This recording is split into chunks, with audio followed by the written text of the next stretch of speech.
జగన్నాథుని పేరు వినగానే మన అందరి మదిలో మెదిలేది ఆషాఢ మాసంలో బలభద్ర సుభద్ర సమేతంగా స్వామివారు చేసే గుండిచ ఆలయానికి మంగళమైన దివ్య యాత్ర. మరి ఈ యాత్రను చూసినంత మాత్రానే పాపాలన్నీ హరిస్తాయి. అటువంటి అంగరంగ వైభవమైన దివ్యమైన ఈ యాత్రను మనం కూడా చూసి మన పాపాలను హరించుకుందాం. ఇక్కడ మనం చూసుకుంటే స్వామివారి రథం ప్రయాణించే మార్గాన్ని భక్తులు వారిలో భక్తిని ఈ రంగవల్లుల రూపంలో ప్రదర్శించారు. అంతేకాకుండా ఇక్కడ ముగ్గులు ఆడవారు వేశారు అనుకుంటున్నారేమో, కాదండి, ఈ ముగ్గులు వేసింది మగవారే. వారు కూడా భక్తిలో మేమేం తీసుకోమని చెప్పి ఈ రంగవల్లులతో నింపేశారు. జగన్నాథుని యొక్క శోభాయాత్రను ప్రారంభించడానికి రథాన్ని ఎంతో చక్కగా అలంకరిస్తున్నారు. ఆ దృశ్యాన్ని మనం ఇక్కడ చూడొచ్చు. రకరకాల పూలతో ఎంతో అందంగా ఈ యాత్రకు అలంకరణ అనేది జరుగుతుందండి. ఇక్కడే మనం చూసుకుంటే ఈ ఆసనాల్లోని జగన్నాథ స్వామి వారిని, బలభద్రుణ్ణి, అలాగే సుభద్ర రాణిని కూడా ఇక్కడే కూర్చోబెట్టి ఈ యాత్రను అంగరంగ వైభవంగా ముందుకు తీసుకువెళ్తూ ఉంటారండి. ఇక్కడ నుంచి ప్రారంభమవుతున్న ఈ స్వామివారి రథం ఎస్ఎన్సి కన్వెన్షన్ వరకు వెళ్తుంది. అక్కడ మనకి తోలుబొమ్మలాట, అలాగే నృత్య ప్రదర్శన వంటి అనేక రకాల సాంస్కృతిక కార్యక్రమాలు జరుగుతాయి. భక్తులందరూ కూడా విచ్చేసి వాటిని దర్శించి తరించవచ్చు. హరే కృష్ణ మాతాజీ. హరే కృష్ణ మాతాజీ. ఎంతో చక్కగా అందంగా రకరకాల పువ్వుల్ని రకాలలో మీరు కడుతూ ఉన్నారు. అసలు ఇవన్నీ పువ్వులన్నీ కూడా ఎక్కడ అలంకరిస్తారు, ఎలా అలంకరిస్తారు? ఇది ఇప్పుడు సాయంత్రానికి కూడా వెన్యూ చేరుకున్నాక ఇది ఇంకొక సెట్ మాల చేయాలన్నమాట. అది ప్రిపేర్ చేస్తున్నాము జగన్నాథ్కి. ఈ ఫ్లవర్స్ అన్ని మీరే కలెక్ట్ చేస్తారా? అవునండి, అంటే మేము సెలెక్ట్ చేస్తాము. సెలెక్ట్ చేస్తే వాళ్ళు తెస్తారండి, టెంపుల్ వాళ్ళు తెస్తారు. అంటే ఇప్పుడు ఈ టెంపుల్ లో అలంకరణ చాలా దండలన్నీ కూడా మీరే కట్టారా? లేదండి, ఉట్టి దేవుడికి మేము కడతాము. దేవుడి వరకు మాత్రమే? అవును, మాలల వరకు అంతే. ఎలా అనిపిస్తుంది ఈ మాలలన్నీ కట్టినప్పుడు? అంటే కొన్ని సంవత్సరాలు అవుతుంది కట్టబట్టి, ఆ సాటిస్ఫాక్షన్ వేరే. అంటే రకరకాలుగా ఈ మాలను ఇలా కాకుండా అవును, ప్యాటర్న్స్ డిఫరెంట్ ప్యాటర్న్స్ సెట్ చేస్తాము. అంటే ఆటోమేటిక్ గా వచ్చేస్తుంది. అంటే వేరే టెంపుల్స్ వాళ్ళు చేస్తూ ఉంటారు కదా, సో అక్కడ చూసి ఇంకా మా ఐడియా కొంచెం వేసి ఇలా ఎలా చేస్తే బాగుంటుందని చేస్తామండి. ఇక్కడ మనం చూసుకుంటే రకరకాల చామంతులు, గులాబీ పువ్వులతో ఎంతో అందంగా మన వాళ్ళందరూ కూడా మాలలు అనేవి కడుతున్నారండి. ఈ మాలలు రకరకాల పద్ధతిలో కడుతూ ఉన్నారు. మరి వారి మాటల్లో కూడా మనం తెలుసుకుందాం, ఈ మాలలు కడుతూ వాళ్ళు ఎంత ఆనందంగా అనుభూతి చెందుతున్నారు, అసలు ఈ మాలలు స్వామివారి మూర్తిగా లేక అలంకారం కోసమా అనేది కూడా మనం అడిగి తెలుసుకుందాం. హరే కృష్ణ. హరే కృష్ణ. మేము ప్రతిరోజు ఈ సేవ చేయడం జరుగుతుంది. మార్నింగ్ 10 o'clock నుంచి మేము మొదలు పెడతాము. ప్రతిరోజు భగవంతుడు ఎంతో కృపతోటి మా మాలని స్వీకరిస్తారు. సో మేము చాలా ఆనందంగా ఈ సేవ చేస్తాం, అందరు కలిసి మెలిసి చేస్తామండి. మేము చాలా ఫార్చునేట్ అనుకుంటాం మాకు ఈ సేవ దొరికినందుకు. We are very happy to do this. ఇన్ని మాలలు కడుతూ ఉంటారు కదా, అంటే మీకు ఆలోచన, క్రియేటివిటీ మీ అంతటా మీకే వస్తూ ఉంటుందా? భగవంతుడు ఇంటెలిజెన్స్ ఇస్తున్నాడు కాబట్టి వీఆర్ ఏబుల్ టు డూ. ఎలా అనిపిస్తుంది అందరూ కలిపి ఒకే దగ్గర కూర్చొని ఇలా మాలలు? మాకు ప్రతిరోజు ఫెస్టివల్ లాగే ఉంటుంది, ప్రతి దినం ఫెస్టివల్ ఉంటుంది. అంటే ఈ రోజు మాత్రమే కాకుండా ప్రతిదినం స్వామివారికి మీరు ప్రతిదినం 10 నుంచి 12:30 1 గంట వరకు మేము చేస్తాము. ఎవ్రీడే కూడా మాలలు కడుతూ రకరకాల పూలు వస్తాయి. ఒక రోజు చామంతి, రోజెస్, ప్రతి పువ్వు మేము వేస్తాం దేవునికి. గన్నేరు, ఇలా పువ్వులు అందరూ కడుతూ చక్కగా భగవంతుని విశేషాలు చెప్పుకుంటూ చాలా ఆనందంగా ఉంది. ఇక్కడ వాతావరణం చూస్తే నాకు కూడా ఇదేదో ప్రతిరోజు ఇంట్లో పండగ జరుగుతున్నట్టుగా ఉంది. ఇది ఇక్కడ జగన్నాథుని రథయాత్రలా లేదు, ఇది ఇంట్లో ఏదో పెళ్లి జరిగితే మనందరం చూడండి తోరణాలు కడుతూ మాలలు కడుతూ ఉంటాము, అలానే అనిపిస్తూ ఉంది ఇక్కడ వాతావరణం చూస్తుంటే. మేము మా ఇంట్లో పండుగ ఉంది అని చెప్పి మేము చాలా ఆనందపడుతున్నాం. మాకు కూడా చాలా ఆనందంగా ఉంది, అంతమందిని ఒకే దగ్గర ఇలా కలిసి మెలిసి మాలలు కడుతుంటేనే అండి బృందావనం లాగా కనిపిస్తుంది ఇక్కడ. రోజు పండుగనే, మాకు ఒక రోజు పండుగ లేదు, రోజు పండుగ. అందరూ మంచిగా ఫ్రెండ్స్ లాగా ఉంటాం, ఒక ఫ్యామిలీ లాగా ఉంటాం. ఎవరు లేకపోయినా ఫోన్లు ఏమైంది ఎందుకు రాలేరు అని చెప్పి ఫోన్లు చేసుకొని మరీ పిలుచుకుంటాం. కనిపిస్తుంది అది అంతా. ఇక్కడ ఒక అంటే ఎవరిని చూసినా ఫ్యామిలీ మెంబర్స్ లానే ఉన్నారు, ఏదో తెలియని వాళ్ళ మధ్య కూర్చున్నట్టు లేదు, అందరూ కలిసి మెలిసి చాలా చక్కగా కడుతూ ఉన్నారు. ఒక కుటుంబంలాగా కలిసి ఉంటాం మేము. మాతో పాటు మాధవ రాధామాధవులు కూడా ఉన్నారు మాతో పాటు. మాకు జై జగన్నాథ్. జై జగన్నాథ్. జై జగన్నాథ్.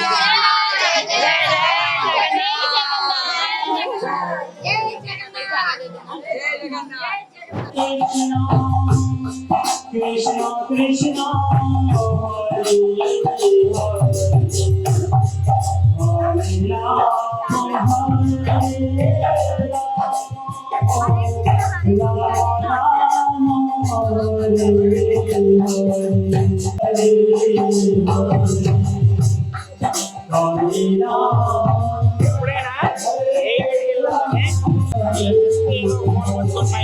Hare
హరే కృష్ణ గురూజీ. ఈరోజు రథయాత్ర సందర్భంగా ఇక్కడ అరేంజ్మెంట్స్ ఏంటి, ఈరోజు జరిగే కార్యక్రమాలు ఏంటి అనేది మీ మాటల్లో ఒక్కసారి. ఈరోజు ఇస్కాన్ అత్తాపూర్లో చాలా చాలా స్పెషల్ దినము. జగన్నాథ రథయాత్రని చేసుకోబోతున్నాము. ఈరోజు ప్రత్యేకంగా జగన్నాథ స్వామి తన యొక్క ఆల్టర్లో నుండి ప్రజల మధ్యలోకి వస్తారు, వీధుల్లో తిరుగుతూ అందరికీ దర్శనం ఇస్తారు. సో వారి యొక్క అసీమిత కృపని ప్రకటిస్తారనమాట. సో ఎవరైతే ఈ రథయాత్రలో పాల్గొని రథాన్ని లాగుతారో వారికి పునర్జన్మ అంటూ ఉండదు అని చెప్తారనమాట. సో ఈరోజు ఇస్కాన్ అత్తాపూర్, ఇది 5వ రథయాత్ర ఇస్కాన్ అత్తాపూర్కి. ఈరోజు రథయాత్ర ఇస్కాన్ అత్తాపూర్లో మొదలయ్యి ఎస్ఎన్సి కన్వెన్షన్ హాల్ని పిల్లర్ నెంబర్ 268 వరకు వెళ్తుందన్నమాట. ఈ రథయాత్ర అక్కడ ఎస్ఎన్సి హాల్లో మెయిన్ ప్రోగ్రామ్ అంతా ఉంటుంది. సో ఇవాళ ఇక్కడ 11 గంటలకి 11:30కి అలా పాండు విజయ ఉత్సవం అంటూ చేస్తారనమాట. పాండు విజయ ఉత్సవం అంటే జగన్నాథ బలదేవ సుభద్రలు సుదర్శన తన యొక్క ఆసనాల్లో నుండి బయలుదేరి రథాధిరోహణ చేస్తారనమాట. సో అది ఒక ఉత్సవంగా వెళ్తారు. దాన్ని పాండు విజయ ఉత్సవం అని అంటారనమాట. అది తర్వాత భగవంతుని అక్కడ అలంకరణ అంతా చేసే సమయంలో కింద రథ ఇనాగ్యురేషన్ మీటింగ్ అవుతుంది.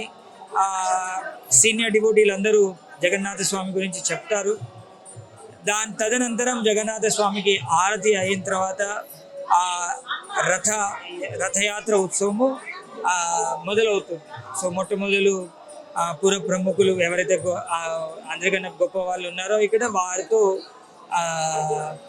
వీధిని ఊడవబడుతుంది అన్నమాట. అలాగే కొబ్బరికాయలు, గుమ్మడికాయ అన్నీ పగలగొట్టి ఉద్ఘాటన చేస్తారు రథయాత్రని. సో చాలా ప్రతిధ్వనించే కీర్తనతో ఈ రథయాత్ర జరుగుతుంది. సో 1000 మంది ఈ రథయాత్రలో పాల్గొంటారు. ఇది ఆల్మోస్ట్ 6 కిలోమీటర్ల పొడవునా సాగుతుంది అనమాట. అత్తాపూర్ ఇస్కాన్ మందిరం నుండి SNC convention hall pillar number 268 వరకు. సో అక్కడ చేరుకునేసరికి దాదాపు 6 గంటలు అవుతుంది. ఆ 6 గంటల సమయంలో నుండి అక్కడ మళ్ళీ అన్ని మనోరంజకమైన కార్యక్రమాలు ఉంటాయి. అక్కడ భజన్ క్లబ్బింగ్ ఉంది ఈసారి. అలాగే బ్రహ్మాండమైనటువంటి రామాయణం పైన పప్పెట్ షో ఉంది, తోలు బొమ్మలాట. దాని తర్వాత భగవంతునికి దేదీప్యమానంగా చప్పన్ భోగ్ ఆఫర్ చేయబడింది. చప్పన్ భోగ్ అని మనం చెప్పుకుంటాం, కానీ భగవంతునికి 100 రకాలైనటువంటి వ్యంజనాలు, మిఠాయిలు అన్నీ భగవంతుని నైవేద్యంగా పెడతారు, ఆరగిస్తారు. దాని తర్వాత ఆ దర్శనం అందరికీ లభిస్తుంది అన్నమాట. దాని తర్వాత అందరికీ ప్రసాదం ఉంటుంది. ఈ ప్రసాదం అయితే ఇంకా జగన్నాథుడు ఉన్నాడంటే ప్రసాదం ఎప్పుడు ఉంటూనే ఉంటుంది అనమాట. ఇవాళ 9 గంటల నుండి రాత్రి 10-11 గంటల వరకు అందరికీ ప్రసాద వితరణ జరుగుతుంది. సో ఈ కార్యక్రమంలో పాల్గొని అందరూ కూడా కృతార్థులు అవ్వచ్చు. ఈ రథయాత్ర ఏదైతే ఉందో దేనికి సూచకం అంటే కృష్ణుడు తన యొక్క రాజరికాన్ని అంతా మరిచి గోపికల దగ్గరికి వెళ్తున్న దానికి సూచన అన్నమాట. సో ఆ లక్ష్మీదేవి దగ్గర అలిగి తను గుండీచా మందిరానికి వెళ్తాడు. కానీ వాస్తవంగా కురుక్షేత్రంలో ఒకసారి అందరూ స్నానానికి వెళ్ళినప్పుడు అక్కడ గోపికలందరూ వస్తారనమాట. ఆ గోపికల దగ్గరికి భగవంతుడు చాలా ప్రేమ మత్తులో వెళ్తున్న సందర్భం అన్నమాట. వాస్తవంగా జగన్నాథుడు అంటే మామూలుగా కృష్ణుడు రాజు, ద్వారకలో ఉండే కృష్ణుడు రాజు. కానీ ఆ రాజు బృందావన కృష్ణుడి యొక్క భావంలోకి వస్తాడనమాట. బృందావన కృష్ణుడు ఎలా ఉంటాడు? చాలా సింపుల్గా ఉంటాడు. ఆ బృందావన కృష్ణుడి లోపల మాధుర్యమైనటువంటి రసం ఉంటుంది, గోపిక భావం ఉంటుంది, గోపికల పైన ప్రేమ భావం ఉంటుంది. ఆ భావంలో ఉంటారనమాట శ్రీకృష్ణుడు. ఆ భావాన్ని ప్రకటిస్తారు ఈ రథయాత్రలో. అంటే ఆ సమయంలో ఆ భగవంతుడు అతి కృపా కటాక్షుడై ఉంటారన్నమాట.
కదండి, జగన్నాథుడు బలభద్రుడు సుభద్ర సమేతంగా రథయాత్రలో ఆసీనులై కూర్చున్నారు. సంవత్సరంలో ఒకసారి జగన్నాథుడు బలభద్రుడు సుభద్రతో కలిసి గుండిచ ఆలయానికి చేసే ఈ యాత్రనే రథయాత్ర అంటారు. అటువంటి ఈ యాత్రలో ఎన్నో ప్రత్యేకతలు ఉన్నాయి. ఈ యాత్రలో స్వామివారు ఆసీనులై ఉన్న రథం మన ప్రయత్న పూర్వకంగా కాకుండా స్వామివారి ఇచ్ఛానుసారం మాత్రమే కదులుతుంది. అంతేకాకుండా మన పురాణాల ప్రకారం ఈ రథయాత్రలో పాల్గొన్న భక్తుల దగ్గరికి స్వామివారే స్వయంగా వచ్చి ఆశీర్వదించి మోక్షాన్ని కూడా ప్రసాదిస్తారు. ఒక రకంగా ఇది మోక్షం వైపు ఆత్మ చేసే ప్రయాణానికి ప్రతీకగా నిలుస్తుంది. అటువంటి ఈ రథయాత్ర మరికొద్ది నిమిషాల్లో సిద్ధంగా రథం ముందుకు కదలడానికి ఉందండి. హాయ్ హలో, నా పేరు విజయ లేడీ బౌన్సర్. మేము ఇక్కడ ప్రతి సంవత్సరం చేస్తాము. ఇంకొకటి దీనికి మాకు హెడ్ కుమార్ అన్నట్టు, కుమార్ బౌన్సర్ది. బట్ మేము ఎవ్రీ ఇయర్ చేస్తాము. అది కూడా ఇక్కడ స్పెషాలిటీ ఏంటంటే మేము బౌన్సర్ డ్రెస్ వేసుకుంటాం, కానీ ఈ టెంపుల్ స్పెషాలిటీ మేము శారీస్ కట్టుకొని చేయాలన్నట్టు. శారీస్ ఎందుకు కట్టుకోవడం అంటే ఇక్కడ ఉన్న జనాలు వాతావరణాన్ని బట్టి మాకు ఈ శారీస్ కట్టుకోవడం జరుగుతుంది ఇక్కడ. బట్ ఈ టెంపుల్లో వాతావరణం కానీ మనం చెప్పే పద్ధతి కానీ ప్రతి ఒక్కరికి గురూజీ మాతాజీ అని బోధించాలి ఇక్కడ. అది నేను చేసే ప్రతిసారి ఇది నా వర్క్ ఇక్కడ. Okay, thank you. చాలా బాగుంటుంది ఇక్కడ వాతావరణం కూడా చాలా బాగుంటుంది. అంటే ఈ మేము రావడం కూడా ఫస్ట్ టైం, మాకు చాలా మంచిగా అనిపిస్తుంది. మీరు ఎలా ఫీల్ అవుతారు ఈ సర్వీస్ చేసేటప్పుడు? మీకు ఎలా అనిపిస్తుంది? అంటే ఫుల్ హ్యాపీ. ఇంకొకటి దాంతో పాటు భక్తులు కూడా శ్రద్ధగా వచ్చి మొక్కుకోవడం, గురూజీ మాతాజీ పలకరించడం మనకి అంత మర్యాదగా అంత బాగుంటది. కాబట్టి బాగా ఫుల్ హ్యాపీ మేమైతే. జగన్నాథుడి రథయాత్ర చూసినంత మాత్రానే పాపాలు పోతాయి, మనసులో ఏం కోరుకున్నా జరుగుతుంది అంటారు. మరి మీరు కోరుకున్నారా? నేనైతే కోరుకున్నాను. లాస్ట్ టైం చేసినప్పుడు రథయాత్ర ఆల్మోస్ట్ చిన్న బాబు ఒక 5 years నుంచి పాదయాత్ర కొనసాగిస్తారు కాబట్టి అందరికి బాగా జరుగుతుంది నమ్మకం. అందులో నేను కూడా నమ్ముతాను. నా లేడీ బౌన్సర్ టీం అందరూ హ్యాపీగా చేసుకుంటారు. ఇస్కాన్ టెంపుల్ ఈవెంట్ అంటే బాగా చేసుకుంటాం మేము. అందుకనే ఫుల్ హ్యాపీ, నమ్ముతాను. అందులో ఇస్కాన్ టెంపుల్ అంటే అదొక భక్తి. నాకు కూడా చాలా హ్యాపీగా ఉంది. ఎక్కడైనా బౌన్సర్లు అంటే అబ్బాయిలే చూస్తాం, కానీ ఇక్కడ ఆడవాళ్ళని చూస్తుంటే నాకు చాలా హ్యాపీగా అనిపించింది. మనం కూడా దేంట్లో తగ్గమనేది అంటే మేము మాకు బౌన్సర్ గా అంటే మాకు డ్రెస్ కోడ్ మాత్రం బ్లాక్ ఉంటది, సఫారీ ఉంటది. అందులో ఇది మాకు స్పెషల్ కాబట్టి ఫుల్ హ్యాపీ నేను. ఇందులో మళ్ళీ మన తెలుగు సాంప్రదాయము, శారీ కట్టుకోవడము, గాజులు వేసుకోవడం, బొట్లు పెట్టుకోవడం ఫుల్ హ్యాపీ. ఓకే, ఒక ఆడపిల్ల అంటే ఇక్కడ నేను చూసుకుంటాను అన్నట్టు. అంటే నేను ఎవ్రీడే బ్లాక్ డ్రెస్ లో ఉంటాను కాబట్టి మన కట్టుబట్టు అంతా ఇందులో చూస్తాను కాబట్టి హ్యాపీ.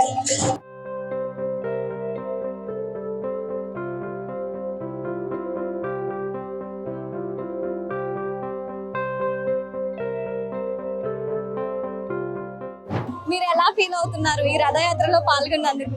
హరే కృష్ణ. ఎలా ఫీల్ అవుతున్నాను అంటే it is a dream come true చెప్పొచ్చు. ఎందుకంటే పూరికి వెళ్ళాలి అని చాలా రోజుల నుంచి మనసులో ఉండిపోయింది. ఈ సంవత్సరం కుదరలేదు, చాలా వర్క్ ఉండడం వల్ల.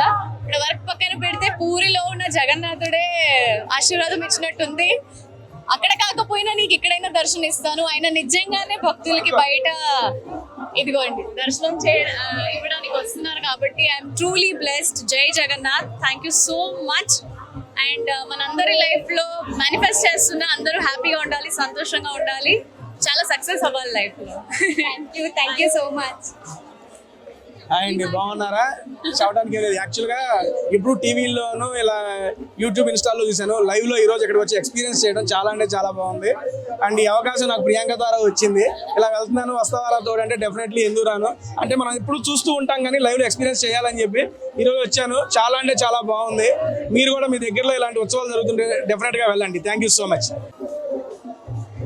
భక్తుల జయ జయ నాదాల మధ్య జగన్నాథుని దివ్య మంగళ రథయాత్ర ప్రారంభానికి సిద్ధమైంది. ఈ జగన్నాథుని యాత్రలో మనం కూడా పాల్గొని జగన్నాథ స్వామి యొక్క కరుణ కటాక్షాలను పొందుదాం.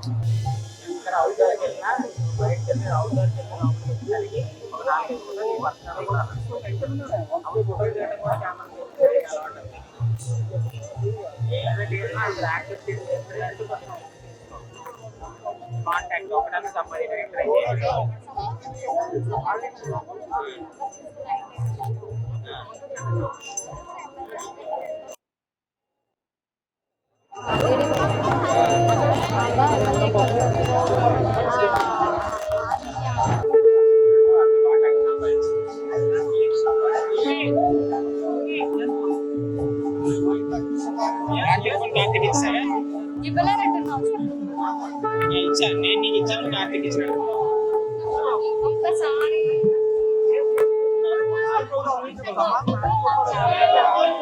జై జగన్నాథ్, జై జగన్నాథ్.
चलिए चलिए ఓకే జై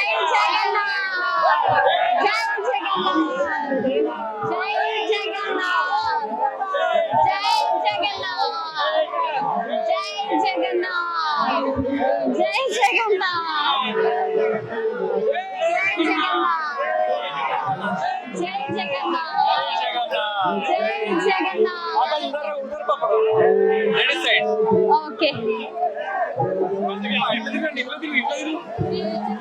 జై జగన్నాథ్, జై జగన్నాథ్, జై జగన్నాథ్,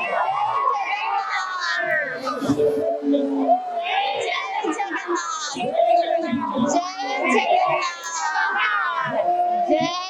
జగన్నాథ్, జై జగన్నాథ్, జై జగన్నాథ్, జై జగన్నాథ్, జై జగన్నాథ్, జై జగన్నాథ్,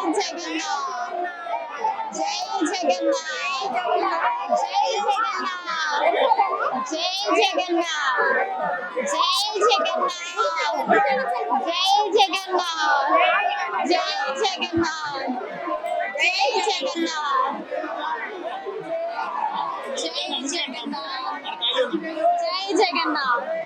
చాలు కదండి, మనకి అంతవరకు చాలు కదా.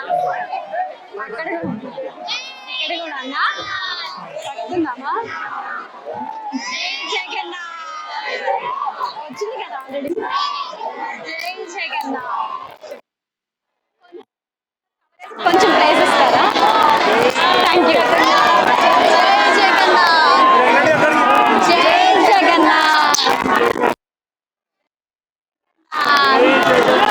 జై జగన్నాథ్, జై జగన్నాథ్, జై జగన్నాథ్, జై జై జగన్నాథ్, జై జగన్నాథ్,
ఎంతో వైభవంగా జరిగిన దివ్య మంగళ రథయాత్రలో పాల్గొన్న వారికే కాదు, చూసిన వారికి కూడా సకల శుభాలు కలిగించే జగన్నాథుని దివ్య మంగళ ఆశీస్సులు మన అందరిపైన ఉండాలని ఆకాంక్షిస్తూ ప్రేక్షకులందరికీ వార్తా ఛానల్ తరపున రథయాత్ర శుభాకాంక్షలు.